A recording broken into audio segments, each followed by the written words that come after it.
कहते हैं कि 1669 की बात है, 1669 की, अपने किशनगढ़ के पास में एक जगह पड़ती थी रूपनगढ़, किशनगढ़ के अंतर्गत आया करता। यहाँ की कोई राजकुमारी हुआ करती थी चारुमती।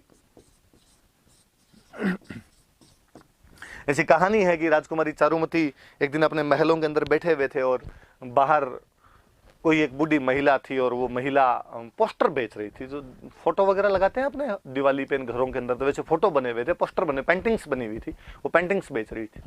राजकुमारी चारुमती ने अंदर बुलाया उनको और अंदर बुला कहा भाई मुझे भी पोस्टर दिए जाएं। किसके?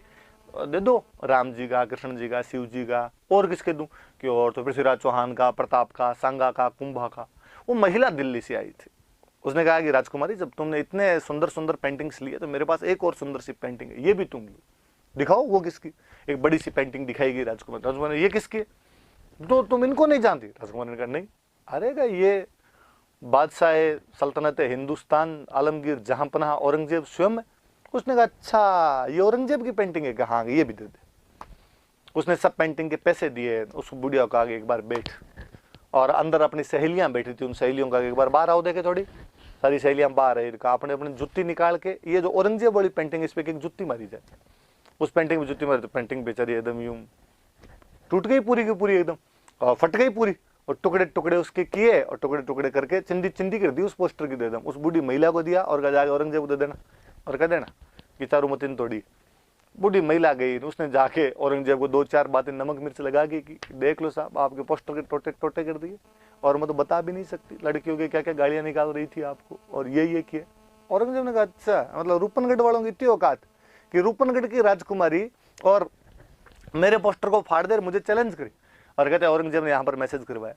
औरंगजेब ने रूपनगढ़ वालों को लैंडलाइन पे फोन किया कि साहब मैं तुम्हारी राजकुमारी से शादी करना चाहता हूँ। रूपनगढ़ वालों की क्या औकात कि औरंगजेब को मना करे। रूपनगढ़ वालों ने कहा साहब आओ, उससे 2 दिन पहले मिस कॉल कर देना, थोड़े लड्डू वड्डू बना के तैयार रखेंगे हम तो, और तो क्या ही किया जाए। इधर जब राजकुमारी को पता चला चारुमती को कि मेरे पिता मेरे भाई मेरी शादी औरंगजेब से करने जा रहे थे, उसने मना कर दिया। उसने कहा मेरे से बिना पूछे आप मेरी शादी औरंगजेब से कैसे कर सकते हो? भाई ने कहा तूने कौन सा पूछ के पोस्टर पढ़ा था, तू भी तो गलती करके गई है। उसने कहा कि नहीं मैं शादी नहीं करूंगी, मैं औरंगजेब से शादी नहीं कर सकती, मेरी इच्छा के खिलाफ शादी नहीं कर सकती, और आप भी नहीं कर सकते मेरी। और तो घर वालों ने कहा, समझाया उसको कि देख तुम शादी नहीं करोगी तो औरंगजेब अटैक करेगा, औरंगजेब अटैक करके उसकी सेना आएगी, जो लड़ाई होगी मारपीट होगी लोग मरेंगे, वो तो ठीक है, यहाँ से बाकी जो सामान्य जनता है उनकी महिलाओं को भी उठा के ले जाएंगे। इन जनता को बचाने के लिए राजा का प्रथम कर्तव्य अपनी जो पब्लिक है, अपनी जो प्रजा, उसकी रक्षा करना है। इसकी रक्षा करने के लिए जरूरी है कि एक तेरी शादी कर दी जाए। तो ये जहर के घूंट पीने पड़ेंगे प्रजा को बचाने के लिए, इसकी रक्षा करने के लिए, वरना बेचारे ये मर जाएंगे सारे के सारे, इनको मार देंगे। इनकी रक्षा करना तो अपना कर्तव्य है। और चारुमती ने कहा नहीं मुझे कुछ ही नहीं पता, तुम नहीं कर सकते मेरी रक्षा तो मैं खुद कर लूँ। पापार भाई को गुस्सा आएगा, जा कर ले, तो वैसे कर रही है तो। अब चारुमती बेचारी सोचेगी क्या किया जाए, और चारुमती को महाराणा राज सिंह याद आए कि महाराणा राज सिंह जी ने ऐलान करवा रखा है कि जहां कहीं किसी हिंदू राजकुमारी के साथ में और ऐसी जबरदस्ती हो रही है तो मेरे को मैसेज किया जाए। और चारुमती ने लेटर लिख के भेजा, फूल तुम्हें भेजा है खत में, फूल नहीं मेरा दिल है। चारुमती ने कहा कि जिस प्रकार भगवान श्री कृष्ण रुक्मिणी का हरण करके ले गए थे, कुछ उसी प्रकार आप मेरा हरण करके ले जाइए और मुझे अपनी चरणों की दासी बनाइए। व्हाट्सएप पर मैसेज किया होगा। राज सिंह के पास ऐसे मैसेज आते ही रहते थे व्हाट्सएप पे। राज सिंह कहा पहले अपने डीपी चेक करेंगे, बाद में देखा जाएगा। राजकुमारी चारुमती बेहद सुंदर, राज सिंह जी एकदम शादी के लिए तैयार ही थे। राज सिंह जी ने हाथों हाथ थम्स अप भेजा कि तुम तो शादी वाला कार्ड भेज दो, लगन वगन कब है बाकी मैं देख लूंगा। इधर राज सिंह जी ने औरंगजेब को मैसेज किया कि औरंगजेब भैया मैं शादी करूंगा, देख ले तू। अब उससे क्या, उसे थोड़े दिन पहले की एक घटना है, और मेवाड़ में एक जगह और पड़ती है, रूपनगर नाम की एक जगह पड़ती है, वहां की राजकुमारी थी चंचल कुमारी, और चंचल कुमारी से भी औरंगजेब शादी करना चाहता था। कहते राज सिंह जी पहले वहां जाके शादी करके आ गए थे। औरंगजेब ने कहा ये क्या तरीका है, वहां भी तू करके आ गया, यहाँ भी तू करके आ गया, अब एक जगह तूने कर लिया एक जगह मैं करूंगा। यार भाई भाई देख ऐसे मिल बांट के सब। राज सिंह का नहीं तू नहीं समझ रहा, मैंने इस बार डीपी देख ली है, इस बार तुम नहीं, बाकी अगली बार देख लेंगे, जो तुम्हें करना वो कर लेना। अब औरंगजेब ने कहा तो फिर ठीक है, तो इस बार लड़ाई करेंगे, और लड़ाई में जो जीतेगा ना उससे शादी कर लेंगे। राज सिंह ने कहा हो तू जैसे कहे वो कर लेंगे हम तो। शादी का समय नजदीक है। राज सिंह जी ने अपने सामंतों को बुलाया, और सामंतों को बुला के कहा कि भाई मैं राजकुमारी चारुमती से शादी करने के लिए जा रहा हूँ, पर उधर से औरंगजेब भी सेना लेके आएगा, तो आप एक काम करो, आप अपनी मेवाड़ की सेना लेके जाओ और सेना को अजमेर में रोक लो, और जब तक मेरे फेरे नहीं हो तब तक रोक के रखना, बाद में खुद आ जाऊंगा। तैयार हो आप? मेवाड़ वालों का साहब मना कब किया? महिला की, ब्राह्मण की, गाय की, जनता की, इस रक्षा के लिए इतने सालों से लड़ते मरते भिड़ते आ रहे हैं, हमने कब मना किया किन चीजों के लिए? और यदि अबला नारी पुकार रही है तो आपको जाना चाहिए, इस बात पे शादी करनी चाहिए, निश्चिंत होकर जाइए, हम लड़ाई कर लेंगे। राज सिंह जी तो भाई बारात लेके गए रूपनगढ़, मेवाड़ की सेना जाएगी अजमेर। सेना लेके कौन जाए? सेनापति जो हरावल में रहे हो। मेवाड़ के सेनापति कौन? तो शुरुआत वाली क्लास याद करना, सलुम्बर वाले। सलुम्बर का जो उस समय सामंत था उसका नाम था रतन सिंह चुंडावत। खानवा के युद्ध में भी सलुम्बर के जो सामंत और रतन सिंह चुंडावत, पर दूसरा, वो फर्स्ट ये सेकंड मान लो बोले आप। रतन सिंह चुंडावत सलुम्बर के सामंत हुआ करते थे।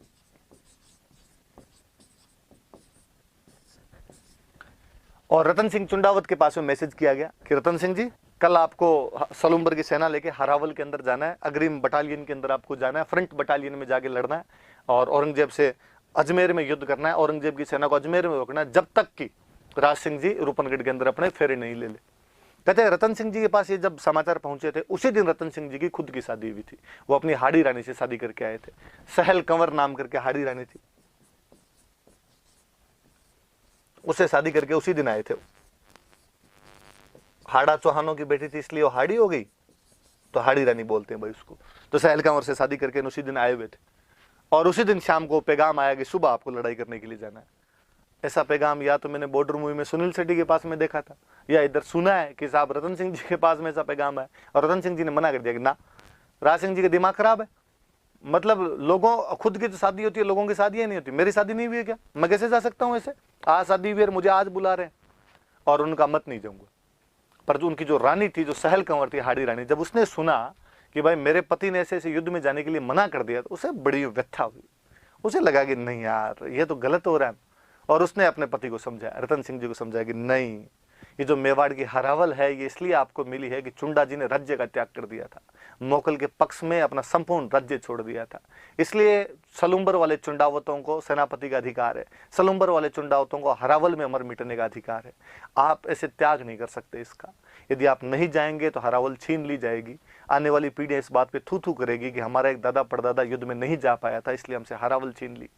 प्लीज आपको युद्ध के लिए जाना चाहिए। रतन सिंह ने मना किया, अरे तू नहीं समझती बातों, मैं जानता हूँ, राज सिंह जी की दिल्ली ब्याह करने होते हैं, हम दिल्ली जाते हैं लड़ने के लिए। उसने फिर समझाया कि नहीं, प्लीज आप जाओ युद्ध करने के लिए।